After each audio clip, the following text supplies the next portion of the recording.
Hello, I'm Vince, also known as PleasantKenobi on the internet. In today's video, I'm going to be talking to you about the recent Wizards of the Coast announcement that happened on Thursday of last week about the future of in-person and organised play. I'm going to unpack it and commentate a little bit on my thoughts. I didn't want to do an immediate news video because I wanted to think about it for a little while, not to be reactionary and knee-jerk, and to perhaps allow my emotions to settle a little bit before we talk about what they told us. We are indeed talking about the death, in inverted commas, of competitive Magic, but this video should be a little bit more optimistic than you're expecting. Although I came into it thinking that, and the script, yeah, you can be the judge of how optimistic I'm being.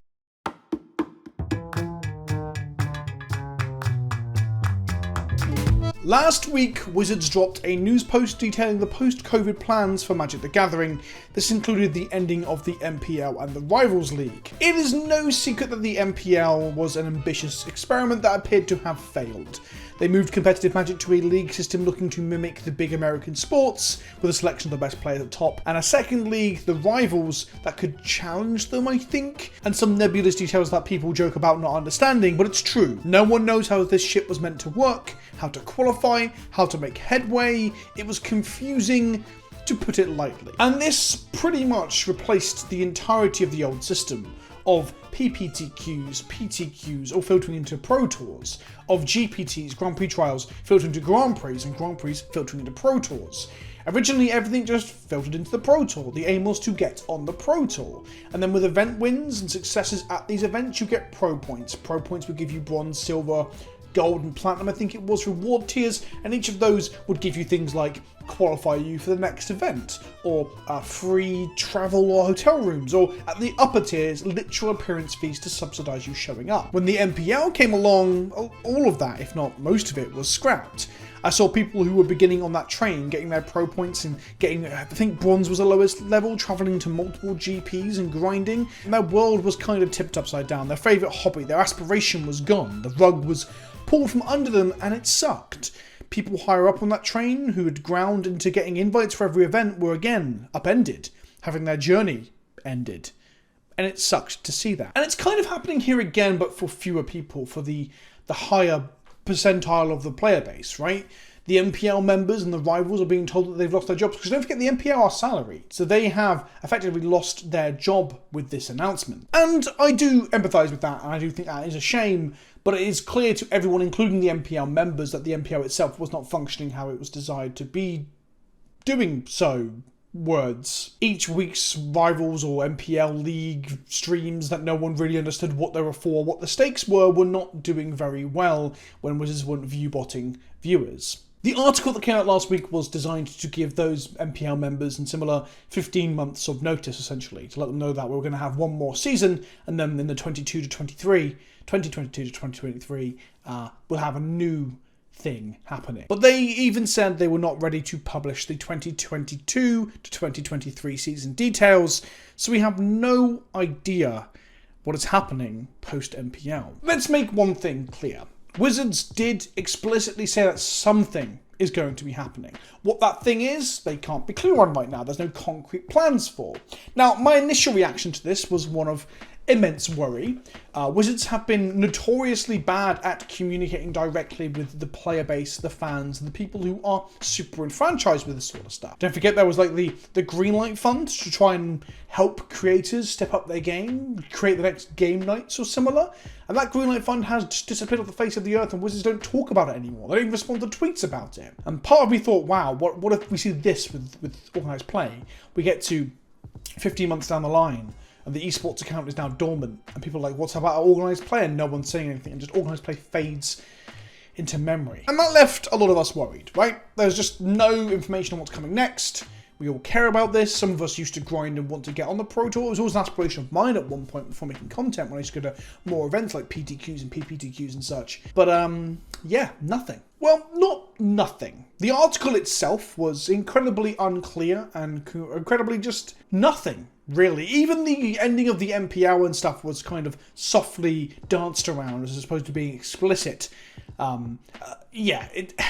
The article was bad. The esports account did respond to tweets of people being frustrated like myself, and it did give a clearer future. It did actually sort of fill out some of the stuff that the original article probably should have said. It was basically running damage control. So if you want the full picture of what is going to be happening with Organised play, you needed to read the article, read the replies to people like myself and other MPL members and Saffron Olive, and then watch Blake's weekly MTG stream as well, where he ran more damage control for the article.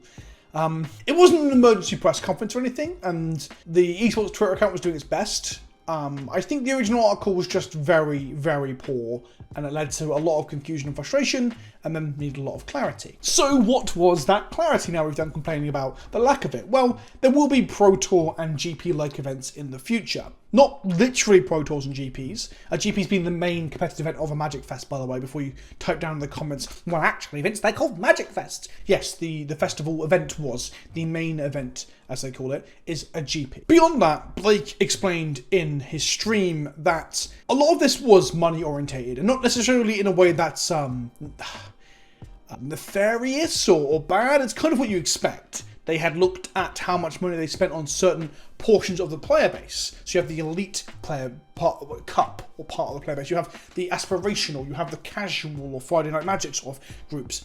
And the money spent on the esports side of it, basically, the elite / esports, was outweighing what they were getting back. He didn't talk about return on investment, but that's very evidently what they were talking about in these board meetings. There was a huge esports push from Wizards of the Coast. They spent a lot of money on pushing both esports and Arena because they're both intrinsically linked. I mean, COVID has probably pushed them further down this road than they first thought they might go, but Arena has been the premier client for esports, and it's just not ready for esports. The investment into Arena was not good enough. I know we've had this thing where we've been told not to harass the Arena developers, and I'm not. This is not a call for harassment of the Arena developers. This is pointing out that they evidently did not create a product that could sustain the esports dream that Wizards wanted.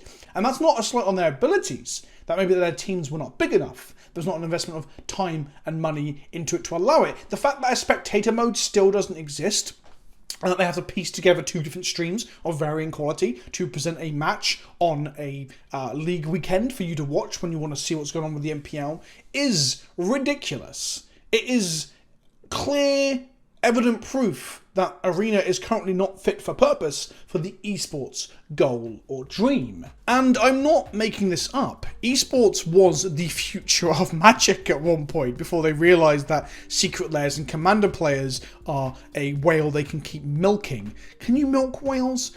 I'm not sure. Remember that Everyone Will Know trailer with some Mix-a-Lot in it?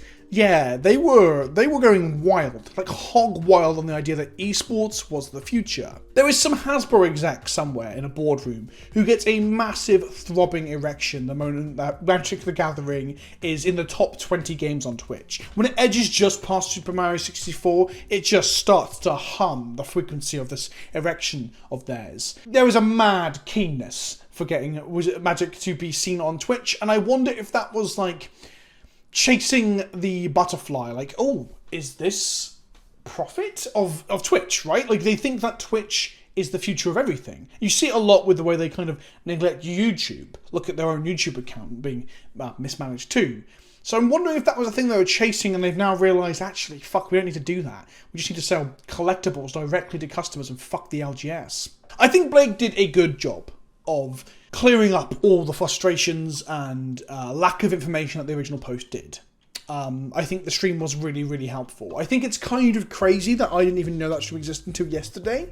And I saw people like really singing Blake's praises. I'm like, I didn't really know why. And then I went and watched it. I was like, okay, he's done a good job here, honestly. He went into detail about how previously there were like reimbursements for time. There were appearance fees for Platinum Pros. And that kind of thing is going away. He explicitly said that in the company, they talked about how they don't want to subsidize the top, 200 players in the game. And I find that interesting. Like, in a way, I like that idea.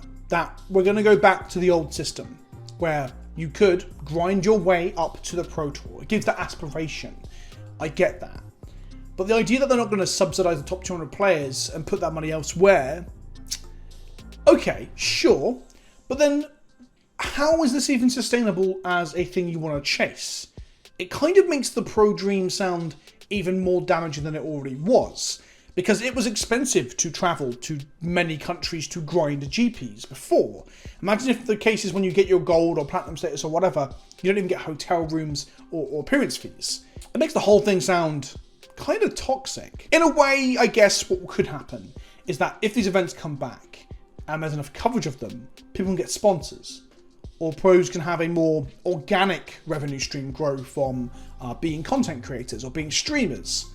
The problem is that if they are moving the money around that is spent on these things, that doesn't sound like they're looking to put money into coverage, right? If the Pro League streams have been as unsuccessful as many claim they have been, and let's be real, when you look at the viewing figures, they're not great. And also don't forget they were taking away all the coverage they could prior to COVID and prior to the MPL. Like GP coverage was cut. Everyone remember that controversy? And like Channel Fireball out of pocket were putting on some GP coverage because it's a tradition within Magic that people enjoy. It's something that people want. With all of that history, and then this movement of money into other pots to, encourage command fests and FNMs and other things like that, store championships or something that was mentioned, which is a cool idea. It sounds like there won't be much coverage at all.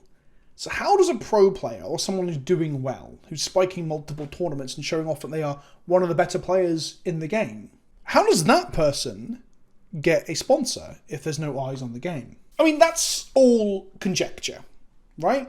That's all just me looking at past trends, looking at the language being used and trying to decipher what's going on. It might be that coverage is the bit that they spend the money on, and that would be fantastic. If they're not looking to subsidize appearance fees, but there is coverage for these things, and we can try and elevate competitive Magic to be like the natural organic esport sort of growth, where players get recognized for their ability, and then like I said, they can have organic viewer bases for their own streaming and content, and then get sponsors and stuff, then perhaps that is more likely to grow Magic into the esports that people think it could be, akin to Hearthstone and other stuff, as opposed to this thing where they try to emulate the NFL. And there's also the sentiment that going around that Magic is not compatible with esports, or the esports sort of viewership thing. And honestly, I don't really see any convincing arguments of that. I think Magic is an incredibly interesting and intricate game that many people, really super get into. The Pro Tours have been a successful thing in the past, right, in terms of viewership and stuff like that. So I think it is there when the production value isn't garbage, when your client that you're viewing it through isn't garbage. I think Magic can get there. I just don't think it was ever set up to succeed with the last esports push. So where are we at? The MPL will be gone by 2022 to 2023, which means we've now got 50 months of people who didn't care about the MPL before probably aren't going to care even less, right? than they did before, because what does it matter? What did it matter before when we didn't understand the system? What does it matter now when it's going away? I wish this was a straight up U-turn into the old system, but there's all this talk of how they're not going to subsidise or sustain the upper tier players, so there's not going to be appearance fees. So it's a U-turn into the old system, but with less money in it, from the sounds of things. And the U-turn was the bit I was optimistic about. It's the hearing that they're moving money around that makes me start to worry again. And the funny thing is, there's all this talk of, I even tweeted about this, there's all this talk of casual and EDH and secret lairs and whales. And I do believe that's some of the focus of the company. They've realised that they can just make money hand over fist on the 4-player multiplayer crowd, or the people that want to bling out their decks with unique foils and stuff like that. But that isn't like mutually exclusive to the aspirational track of people buying standard or modern decks to play in events or historic or whatever the next big formats will be. Like, they aren't exclusive, right? There isn't like, Magic doesn't have to be either one or the other. It can be both. But there is this overwhelming idea that that's not what the company will go for. And maybe that's just a capitalism thing, right? Where they will go through the thing that they think can make them the most profits and fuck off the things that only make them small amounts of profits. I've made this joke before when Legacy has transformed, where something has been banned and then Legacy has moved. I've said Legacy is dead, long live Legacy. And people in the comments just don't get it. So when I say competitive Magic is dead, long live competitive Magic, what I mean by that is competitive Magic as we know it is dead. They have killed it. But that means that this stagnant, unsuccessful drive to be an esport in a very forced way that the MPL was is dead. And that means perhaps we can now have some breathing room to grow in a real sense that isn't forced. The problem is that sustainable? Will people even chase that dream if it's completely unfinancially viable and there's no coverage. I'm not saying they haven't said there won't be any coverage. They haven't said that. I want to be very clear. I'm just saying it doesn't sound like there will be. I was thinking over the weekend about how I felt about all this, and I'd started to warm to the remnants of the old system coming back and the aspirational track coming back. And then we saw an arena event go horribly wrong over the weekend and misfire. For the second week in a row, by the way. They launched a standard event, accidentally set it to historic. People had paid their entry, got smashed by historic decks. Some people paired into standard decks and did well, went 4-0 or 3-1. And then to fix the event, they reset it. Those people losing their records and essentially losing hours of their time. It's like they couldn't organise a piss-up in a brewery. It doesn't fill me with confidence, right? That they keep having these problems with the client and the tournaments on the client. What we've got to remember, though, is the people making the decisions about organised play, which this video is about, are not the same staff members that are making very easily human mistakes of just setting in tournaments the wrong thing and sending it out the door. Instead of setting it to standard, they set it to historic, right? Although it's funny and kind of there's an irony to it, it's not a one-for-one parallel. But what I am fearful of is if the people who are making those decisions about organised play aren't even part of Wizards of the Coast.